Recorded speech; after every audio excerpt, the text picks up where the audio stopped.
So I think it's about that time for me to discuss one of the films that has caused a good bit of debate on the internet this year, that film being Materialists. There's been a lot of conversation and also a clear divide on whether it was good or not and what the real meaning was behind it.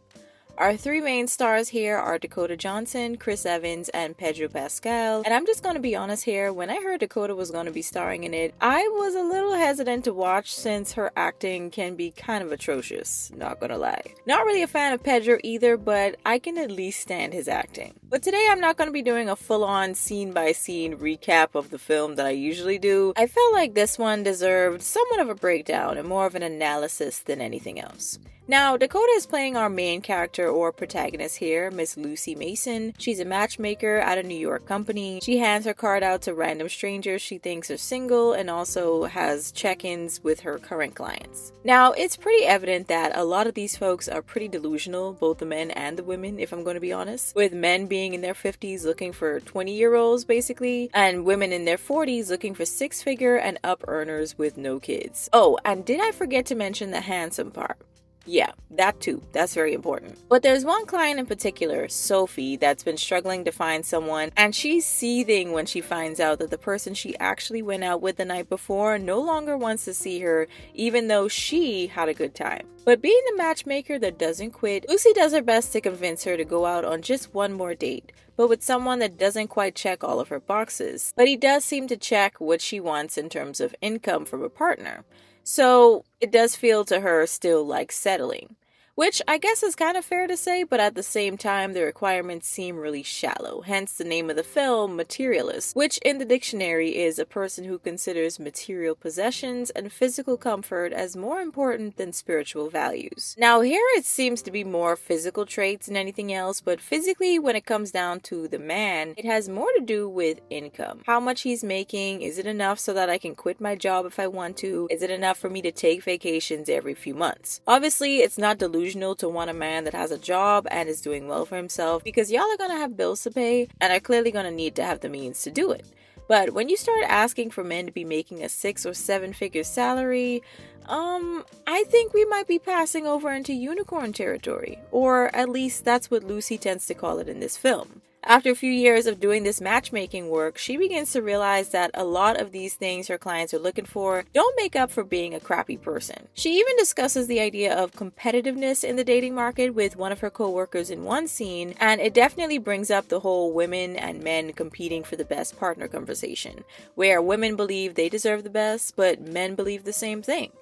Lucy actually admits that her client Sophie might just die alone because she's nitpicking about stupid things like if a guy is actually 5'11" or if he's a few inches shorter, thus leading them to bringing up the whole surgery thing that you can have to basically break your bones to get taller, which ends up coming back up in the film again, but in a very interesting way. Now, at a wedding for one of her old clients, Lucy meets the wealthy and handsome Harry Castillo, who takes notice of her when he sees her surrounded by women asking for dating advice. But what's really fascinating to me was how the bride, Lucy's ex-client, is busy having a whole identity crisis with her makeup halfway gone. She feels pressured to marry a man because her parents spent so much money on the wedding, but deep down, she's actually only marrying him because he makes her sister jealous.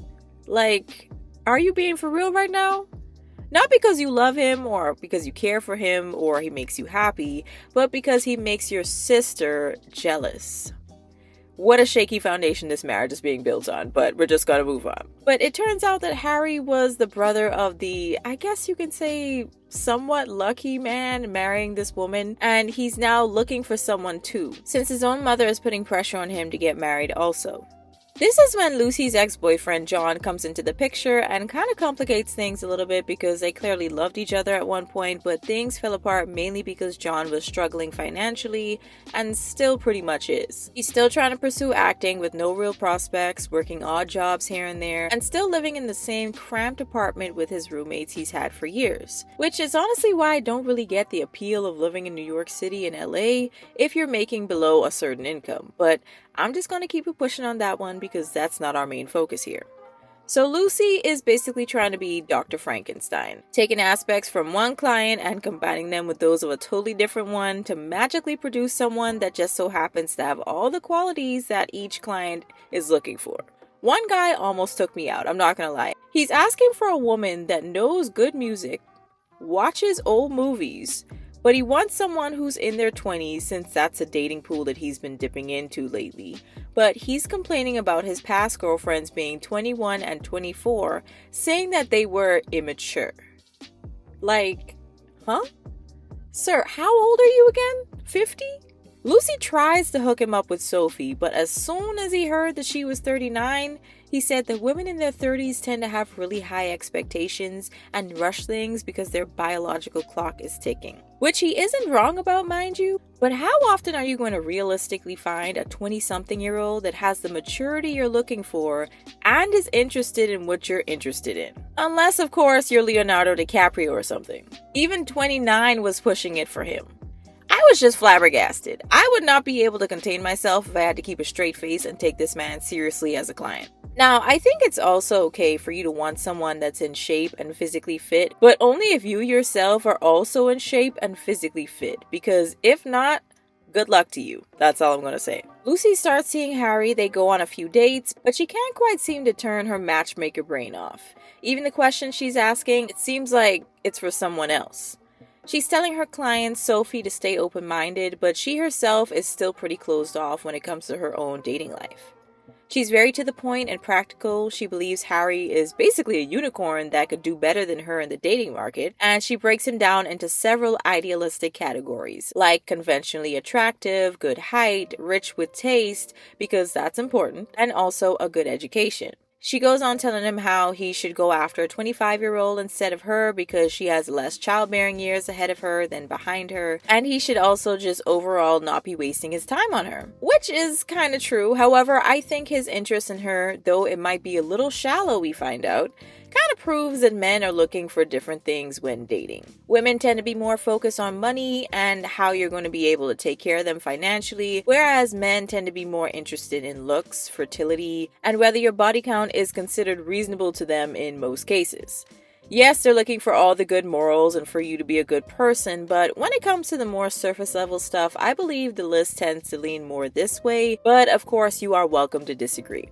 But when Lucy gets to Harry's apartment is when we really see the great divide. Here, Lucy is gawking at how nice and luxe this place is, but Harry is trying to physically connect with her, and it doesn't really sound like it's gonna be a one-night stand for him, since he's asking her how she would picture her dream vacation. Then you see the stark reality of that versus John, who wakes up walking on one of his roommate's used condoms and has to go to their bathroom that looks like it hasn't been cleaned in years. It's a pretty big leap between that and Harry's high-rise apartment, and obviously a ready-made breakfast spread. Now, after such a nice morning, Lucy decides to call her client Sophie, but she doesn't answer, whereas the person she had set her up with, Mark, is raving about the date. Come to find out, it was because he had SA'd her, and Lucy's boss tells her to do nothing because it would mean more trouble for them legally. Yes, this can be a known risk of dating like her boss says, but dang, you were the person that set them up. There's bound to be some kind of guilt there if you have a soul. So this is when Lucy begins to realize that checked boxes don't always equal to good people, especially when the things checked are just height and high enough income. After this, Lucy feels pretty much helpless and runs to John because that's who she's been emotionally attached to for years. That's her comfort zone. But even though she sees him as her comfort, he does a terrible job at selling himself, and she's really annoyed by it. Like, she clearly already knows everything about you. You don't have to keep bringing it up over and over again. Now, what I really find interesting is how Lucy now views her job as a scam because they don't give their clients what they really want, which is love. And in my head, I was honestly thinking about how little they actually paid attention to the compatibility when it comes to the couples. They just try their best to meet all the superficial standards the clients are setting, and every now and again, pretty dangerous people and basically criminals get looped into the system. Her boss tells her to take a break, go on that vacation to Iceland with Harry, but instead she tracks down Sophie, all for her to just tell her to F off pretty much. She's rambling on about being a person and not merchandise, which she is most definitely right about. But when you have to sign up to things like a dating app or some type of matchmaking service, that's typically how you're going to be shown to the prospects that they find for you. When Lucy goes to Harry's place and sees what looks like an engagement ring kind of tucked away, her mind starts going a mile a minute. And Harry gives her even more to process when he tells her that he did that height surgery. Remember when I said in the beginning that was going to come back up? Yeah. He did the height surgery, and she comes to the realization that she's just not in love with him. Like, she could care less about the height. It's just more so that she is not in love with this man. Which is something that you can tell from the beginning of their conversations, but she was trying to overlook it because she was more than likely mentally checking rich and good looking off her checklist. But she runs back to John, who just got his check for acting in this play, and they decide to run away together, sort of, and just watch some random wedding of two people neither of them know, and then things start to get real negative and kind of depressing real quick. Just a lot of hating on marriage in general, but then to really ruin their little powwow, John tries to tell her that it would definitely not be a good idea to come back to be with a 37-year-old cater waiter who still has roommates and also only $2,000 to his name, while living in New York of all places.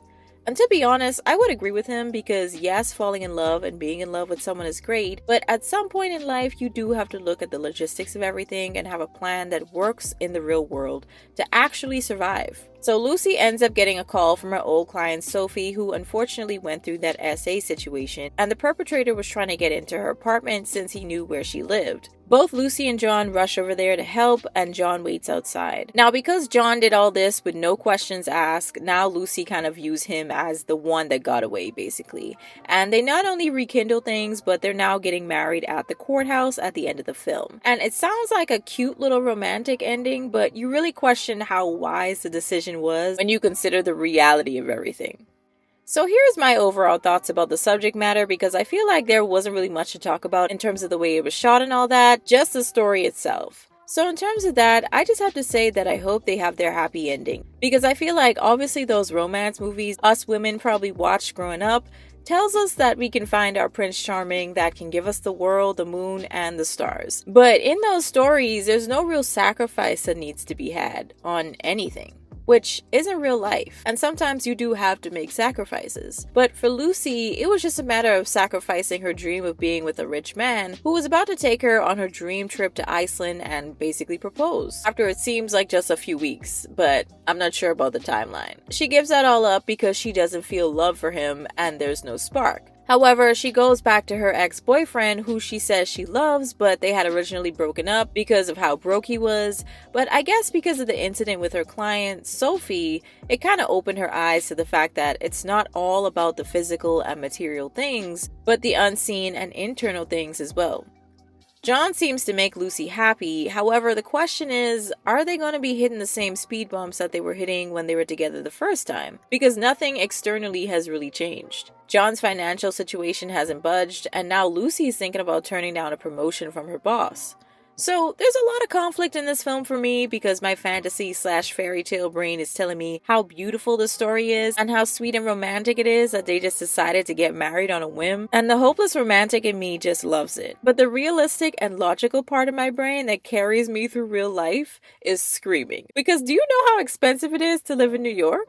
Are y'all gonna be moving? Is John gonna give up acting and get a job that'll actually pay the bills? They were talking about kids too, and I was just like, huh?